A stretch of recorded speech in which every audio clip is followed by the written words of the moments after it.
saying they are disappointed in the Indiana Religious Freedom Act. They want to turn it into the Indianapolis 4-mile race or something. The Formula guys haven't chimed in on this, though, however. The Indy 500 guys. So NASCAR has chimed in on it. Senator Roy Blunt, how you doing, buddy? Well, I'm good. It's good to be with you. I missed seeing you the last couple of weeks. Yeah, you've been busy. We have been. You know, we passed the first budget that the Senate has passed in 7 years that has any chance of becoming the final budget. 5 years, one budget the Senate passed in 5 years, totally impractical, couldn't possibly happen. But that was the 1 year Republicans in the House figured out how to get Democrats in the Senate to vote for a bill that said next year if you don't pass a budget, you don't get paid. And so they passed a budget that could never be the budget, would have never balanced. So that's the only time really in 7 years even that's happened. And I think we're on the track now to actually get back to the constitutional, transparent way of having a plan. And by the way, this is the first budget that the Senate's voted on in 20 years that would balance in the 10-year window of the budget. And it gives you not only the blueprint to get the appropriations work done in a way that people see how we're spending our money for the first time in 7 years, but it also creates a way that with 51 votes, we could put some health care reforms or some tax reforms, either one, on the president's desk. It's a 10-year, remember the Bush tax cuts, same thing. It's a 10-year, in the budget window, you can do things with 51 votes in the Senate, the very few times you can, but if they involve spending money or raising money, and that provision is a key provision to the budget that would let us put a bill on the president's desk that he might not sign, but a helpful way, I think, to point out to people that there really are other options that are much better ways forward, both in taxing and in spending. Is there an official countdown clock for Harry Reid's departure that has been installed in the... Well, Harry probably did as much damage to the Senate as you could possibly do in terms of just deciding that it was better for the Senate not to do anything than for people to figure out what the Democratic majority was for. And really, it finally caught up with them because Democrats that were defeated in the last election literally had no votes, even in areas where they individually may have disagreed with the president and Harry Reid. They had no votes to point to. One of the defeated Democrats, Mark Begich from Alaska, had been in the Senate for one term, 6 years, and had never even had an amendment even voted on the Senate floor. You know, this is not only he had not passed a bill, or not he never even had an amendment voted on even to be defeated. So there's nothing to define these people, which for a long time seemed to work to Senator Reid's advantage. But finally, I think people figured out, wait a minute, they must be for something, and it must not be what most people in the country are for. This letter that was sent regarding Iran, what did you make of the criticism of those who were behind that letter? Well, I was pleased to sign that letter. Tom Cotton and I and 45 other people signed that letter. It's what I'd been saying for a year, have said it a number of times right here with you in the studio or over the phone with you. The Senate Foreign Relations Committee basically had been saying for 6 months that we are headed in a mistaken direction, one, and two, the Senate of the United States, if it's going to be a binding treaty, has to be involved. And then I thought, Jamie, the response from both the administration and the Iranians was pretty interesting because finally it forced John Kerry to say, well, it's just an agreement and the only person really bound by it's the president in our country, but surely the next president would want to be bound by it too. But they wouldn't have to be because it's not a treaty. Because, of course, if he ever said it was a treaty, of course, then the Senate would have to vote. And then the Iranian foreign minister said, in these areas, it's really international law that matters. It's not the law of any individual country that matters. We can go any coffee shop within 100 miles of where we're standing, and we will win that argument about whether it's the international law or the Constitution that should matter here. And then the president's chief of staff in a letter, and this is all within like 3 days, in a letter said, well, the president probably will want to get this approved by the United Nations, but not by the United States Senate. That letter established in people's minds in ways that no matter what else had been said up till then, what those 3 points are, and they're all really important. I thought it was odd, the reaction, as if you all were going rogue when you wrote this letter. First of all, history has seen a lot of these kinds of involvements of the Senate and other people, and the president coming from a group of people who advocated for him when he talked about using the pen and the phone. Why is he surprised that you all are in some ways acting alone as well? I guess we found the pen as well, but the idea that somehow, well, this is inappropriate. The Kansas City Star in their editorial said that Roy Blunt wasn't showing enough deference to the Iranian government. You bet I'm not. You bet I'm not. I mean, they're now dominating foreign policy in 4 capitals in addition to their own, in Yemen, in Iraq, in Libya, in their own capital, in others. And, of course, I'm not. And no secret here. This is not a secret letter. It was released to so it was basically a functional op-ed. Right, yeah, right. But it got attention because who it was addressed to. I wonder if we'd have sent the same letter to the president, if it would. I don't think it would have gotten the same amount of attention. So I was pleased with the attention it got. This is a very dangerous moment, and the administration just wants to check the box and move on. And didn't the president write a letter to a newspaper in Israel in the middle of the election? I thought he did. What I was trying to say is that there's some lack of recognition of the separate branches of government here, and there's this assumption that the executive is... Well, the president clearly thinks the Senate and the House and the Constitution are just an inconvenience. Yeah. You know, and why would we get in the way of somebody who knows the right answer to every single question? Why would we want to involve ourselves in that? And I think the American people are tired of it. The problem is they're still negotiating this bad agreement. Can you stick around just for a couple more minutes during the break here? And I'll be here when you get back. I want to ask you about the presidential race and about Senator Cruz and some of the other folks who are running around out there and tie up some loose ends here with Senator Roy Blunt. 969-9797, 866-455-9797. Kevin Jackson on the way as well. Let me be clear. Indy welcomes all. Keeping you informed and up to date. To say, well, we're never going to travel to Indiana or never. Why? When 19 other states have the exact same law. The news and talk station for St. Louis. I've offered the Iranian government. We're on the verge of a nuclear arms race in the Mideast because of a bad deal. St. Louis's FM News Talk. I believe the airlines should be more transparent and our refineries pilots looked after properly. FM News Talk 97.1.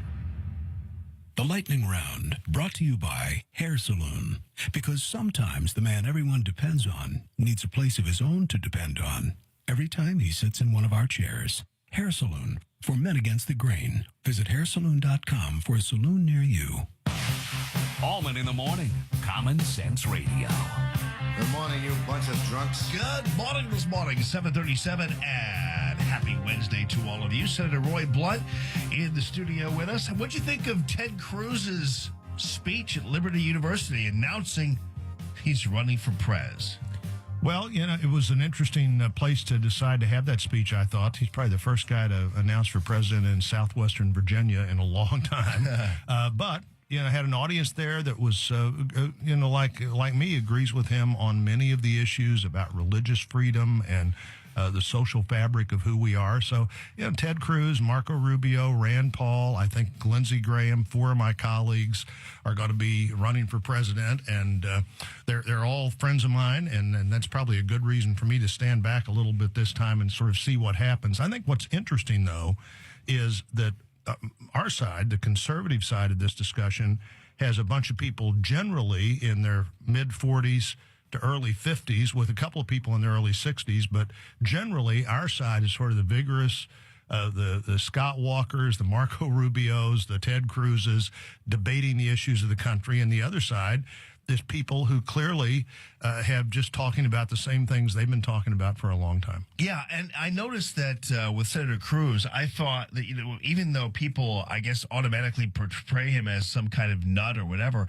he really focused a lot on the economy. I mean, less on social issues, for instance, and more on the economy, which is where and national security as well, which is where I think a lot of people's heads are at these days, whether you are, frankly, liberal or conservative. I think that's right. I think one of the things I've seen happen in the last couple of years, maybe the sort of the launching point of a big change was the first journalist that had his head cut off by these ISIS guys, and suddenly people said, "Whoa, wait a minute! I thought the United States could just step back and let other people step up, and the world would continue to go on in a way that we could feel good about." And then suddenly it's like, wait, when the United States leaves a vacuum in the world today, bad things rush to fill that vacuum. And so I do think that security, the private sector jobs in the economy, the intersection of energy with all of those topics, more American energy at the top of the list of great opportunities for us as a country, and for us in the middle of the country where so much of this energy is. We don't appear to have a lot of the new energy in Missouri, but if you look at a map of where the new energy is, you'd think we were the capital of new energy. But I think that's one of the reasons that Keystone Pipeline has gotten so much attention from people. They see it because they obviously understand that oil is going to be sold to somebody, and we're the best logical buyer, and the best way to move oil is a pipeline, not a train. But they also see it, I think, as a symbol of, are we going to do smart things here? Are we going to do dumb things here? Smart things for our national security, smart things. This is a case where they both come together. Smart things for our national security and smart things for our economic opportunities. Now, by new energy, you're not talking about wind and solar, which is what apparently the EPA is trying to guide us into, whether it be here or in Southern Illinois. And we had a guy on yesterday, and there was a conference yesterday in St. Louis, and this was focusing on this EPA clean power plan, or whatever they're trying to call it. But really, it's an effort, as the EPA has want to do, to eradicate coal and fill that space with all these other green energy. Well, that's just not going to work. I mean, you can smoke that pipe dream as long as you want to and as often as you want to. It's not going to work. I'm for everything that can at some time in the foreseeable future become commercially competitive. I don't even mind doing things with tax policy or things that would subsidize for a short time something that gets into the marketplace if it can be competitive. But that's not going to be the lion's share of smart energy policy for the next 50 or 75 years. I guess by new energy, when we talk about that now, we really generally are talking about new ways to get to old energy. Right. New ways to get to old energy. The oil reserves, the natural gas reserves in the country are great. We have more coal than anybody else. If we would just spend the effort and time and money to try to figure out how to burn cleaner coal, that would be the smart thing to do, along with those other fossil fuels, because that's what's going to drive our economy. And if you double today's utility bill, a lot of things just don't work, including they don't work for poor families, they don't work for young families, but they also don't work for where you decide to put that next manufacturing job. I think the country's ready to make things again. We're going to grow a lot of things in a good way because world food needs are going to double in the next 55 years. But if you have an economy, and nobody's better at that than we are, but if you have an economy that's built on making things and growing things, that's a much more solid economy than just an economy where everybody trades services with each other. But energy policy, the utility bill, and the delivery system are the only thing that stand between us and a true renaissance in manufacturing, I think. And coal is already the cleanest it's ever been. Coal is the cleanest it's ever been. We ought to be focusing on, okay, how do we make it even a little bit cleaner? And the thing that I was just yesterday, the St. Louis Post-Dispatch took a big editorial shot at me and at Senator McCaskill both, because we voted for my amendment where we wouldn't allow a carbon tax at the federal level. And of course, the editorial page there, and people on the other side of this issue in the Congress, so there are only 42 of them on the other side. That vote was 58 to 42. But people on the other side say, well, this is the best way to get people not to use fossil fuels. Okay. Now, why would we want to do that when we can figure out how to use abundant fossil fuels in a way that grows our economy and creates jobs? Well, because the alternative fuels and alternative power is only going to cost us more money, not only on our bills, but also as a budgetary item here, because these guys, Cylinder was a great example of that. Right. These guys can't exist without government subsidies. Coal plants have been existing without government subsidies for decades, and yet you can't do wind power or solar power without the government coming in and helping you do it. And since early in the Bush presidency, and most of this happened in the Bush presidency, we've made great strides in emissions at coal plants. But, we're 82% dependent on coal in this state for our electricity. We're the fifth most dependent state in the country. And somebody, and the ratepayer, you and me and ratepayers that are more struggling than we are to pay our utility bill, the ratepayer has to pay that bill. And if you abandon that plant that you haven't gotten the working life out of yet, somebody's still paying for that plant while you're paying for the new way to do it. And Jamie, there's this clean power rule out right now. It says, look, if you use coal, you have to do sequestration, and there's no technology yet to do that. So here's what could happen. Ratepayers, poor families, could be paying for the existing plant that's cleaner than it's ever been, that still has a lot of life in it.